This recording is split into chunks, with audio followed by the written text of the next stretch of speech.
Datin itu kan data dan informasi, jadi mengolah data pemilih yang ada di Kabupaten Pasir. Data pemilih itu merupakan darahnya pemilu gitu ya. Peran apa yang bisa kita bantu untuk menjaga data pemilih tetap akurat?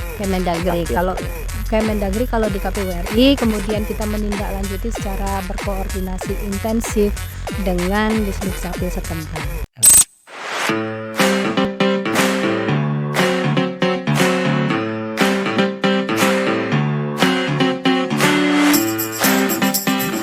Halo teman pemilih, isi kabar Taka? Pastinya buen ya. Bersama saya Bintang akan menemani podcast kali ini dengan tema ngobrolin data pemilu di balik angka dan informasi KPU Kabupaten Pasir. Terkait dengan pembahasan kali ini, kita telah bersama narasumber yang berpengalaman di bidangnya, yaitu Ibu Diah Elikusrini selaku Komisioner dan Ketua Divisi Perencanaan Data dan Informasi KPU Kabupaten Pasir. Halo Ibu, apa kabarnya? Alhamdulillah, terima kasih. Baik Ibu. Barangkali Ibu bisa memperkenalkan diri dulu kepada teman pemilih. Boleh, nama saya Diah Elikusrini, biasa dipanggil Dia. Untuk kali ini adalah periode kedua saya menjadi anggota KPU Kabupaten Pasir. Baik Ibu. Ya. Bisa diceritakan apa saja pengalaman kepemiluannya Ibu? Pengalaman kepemiluan mulai dari dulu menjadi badan ad hoc sampai dengan sekarang diamanatkan menjadi komisioner di kabupaten masih eksis. Oh berarti sudah 2 periode sama Iya, Ibu ya? betul. Kalau boleh tahu sebenarnya divisi Datin itu ngurusin apa aja sih Bu? Berdasarkan akronimnya ya, Datin itu kan data dan informasi. Jadi mengolah data pemilih yang ada di Kabupaten Pasir, kemudian juga terkait informasi yang berkenaan dengan pemilu dan pemilihan yang dihelat atau dilaksanakan di Kabupaten Pasir. Oh baik. Eee, Banyak orang mikir nih Bu, data itu cuman angka. Menurut Ibu, kenapa data pemilih itu penting dalam pemilu? Kalau kita ngambil, apa ya namanya ya, satu icon yang digaungkan gitu namanya data pemilih itu merupakan darahnya pemilu gitu ya, Iya. bahannya pemilu. Jadi ketika kita melakukan atau melaksanakan pesta demokrasi rakyat itu tidaklah mungkin tidak ada bahan yang digunakan, salah satunya adalah data pemilih, gitu, baik itu pemilu ataupun pemilihan. Jadi data dan informasi Datin tadi itu, bertanggung jawab atas pemilih yang ada di Kabupaten Pasir khususnya untuk bisa memastikan hak konstitusional warga Kabupaten Pasir itu bisa terlindungi pada saat nanti di hari H mau pemilu ataupun pemilihan. Eee, Dalam proses pemutahiran data pemilih di Pasir ya Bu, biasanya tantangan apa yang paling sering dihadapi di lapangan pasca atau pas pemilu pemilu atau pemilu kadanya Bu? Pada saat tahapan Iya. gitu ya. Kalau di tahapan kan kita memang ada regulasi yang mengatur terkait dengan timeline-nya. Kapan kita memutakhirkan data pemilih pada saat di tahapan ataupun, setelah atau pada saat ini kan kita tidak ada di dalam masa tahapan pemilu, sehingga kita menjaga keakurasian data pemilihnya itu secara berkelanjutan dengan bertanggung jawab secara periodik. Kalau di kabupaten itu triwulan sekali atau 3 bulan sekali dalam 1 tahun. Kalau nanti kita laporkan ke KPU RI, melalui KPU provinsi itu minimalnya dalam 1 tahun ada 2 kali atau 2 semester begitu.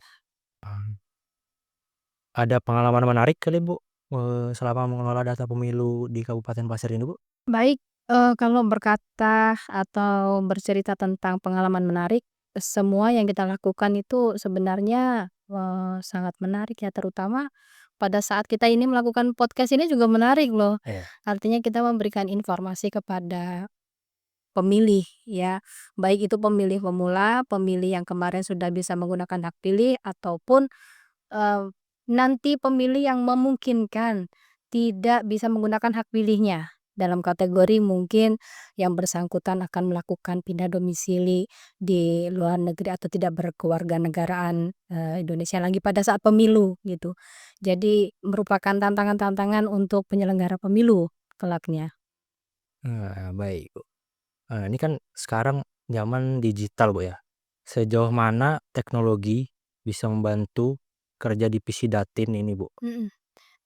Untuk memutakhirkan data pemilih di divisi Datin itu terbantu atau, dipersiapkan sebuah sistem informasi ya, kita menamakannya itu adalah SINDALIH. Sidali. Jadi, walaupun kita menjaga keakurasian data pemilih, terutama yang di Kabupaten Pasir ini terintegrasi satu pintu oleh, KPU RI, dalam hal ini, yang sudah secara intensif berkoordinasi dengan, pemerintahan dalam hal ini adalah Kemendagri, gitu. Kemendagri Kemendagri Capil, kalau Bu, ya? Kemendagri kalau di KPU RI, kemudian kita menindaklanjuti secara berkoordinasi intensif dengan Disduk Capil setempat, gitu. Baik.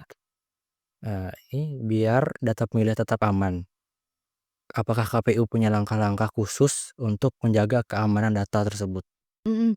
Baik, secara stimulan kita melakukan, koordinasi-koordinasi ya, baik itu, by daring ataupun luring gitu ya. Sesekali kita juga melaksanakan rapat-rapat yang digelar dalam forum, juga, secara terbuka memberikan peluang ataupun kesempatan bagi komunitas atau forum-forum yang sekiranya itu bisa kita, dalam hal ini kita masukin ya, kita bersinergi menjaga, apa namanya, atau keakurasian data pemilih, kemudian menjaga hak konstitusional tadi itu, melalui forum-forum yang ada di masyarakat.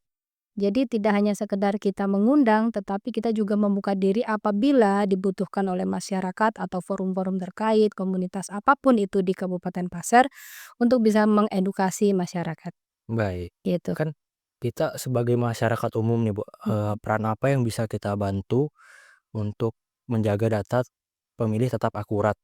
Mhm.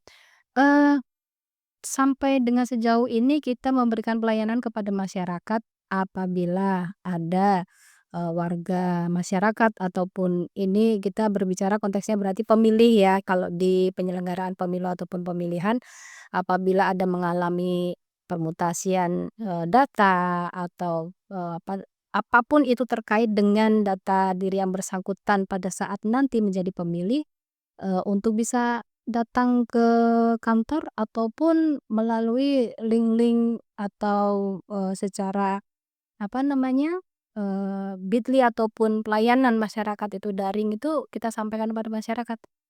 Dan di situ menghimbaunya adalah yang bersangkutan secara langsung ya. Contoh pada saat kemarin kita melakukan kegiatan, turun ke lapangan gitu. Kita berharapnya bertemunya secara langsung, dengan atau terhadap yang bersangkutan, gitu. Jadi keakurasiannya itu betul-betul, istilahnya bisa A1 bener, sumber Valid. datanya begitu. Baik, baik. Kalau soal penyampaian informasi publik nih, Bu, strategi apa yang dipakai supaya masyarakat gampang dan nggak salah informasi? Mhm. Baik, kalau tadi kita bercerita ada tanggung jawab secara formal ya, melaksanakan pemutahiran data pemilih secara berkelanjutan per triwulan gitu ya, 3 bulan sekali. Pasca dari kita melakukan itu, kita memplenokan secara terbuka, kita menyampaikan kepada masyarakat bahwa hasil dari, pleno tersebut gitu ya, data yang, kita dapatkan apakah sudah sesuai dengan yang ada di masyarakat. Apabila salah satunya atau, ada pemilih yang ternyata merasa dirinya atau yang bersangkutan itu sudah, nantinya atau pada saat itu sudah, terkategori menjadi pemilih gitu, tapi ternyata belum ada, itu bisa disampaikan kepada kami.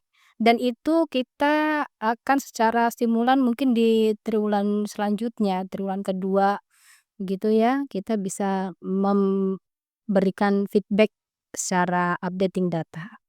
Baik, sementara kalau, eee, instansi yang bekerja sama KPU nih Bu, ada masalah atau, lancar aja atau gimana? Mhm. Terkait dengan pemutahiran data pemilih atau kita sebut dengan PDPB gitu ya, untuk koordinasi tidak hanya sekedar di satu atau 2 instansi saja, tetapi kalau boleh dikatakan ini adalah kemajemukan instansi terkait di jajaran Pemda itu kita sangat, bersinergi, artinya berjalan bersama. Gayung bersambut ketika kita mendapatkan data turunan dari KPU RI melalui provinsi itu kami mensinergikan itu, mengkoordinasikan itu. Tidak hanya di Capil saja, mungkin dalam hal ini kita melakukan koordinasi dengan beberapa ruang-ruang instansi yang lainnya.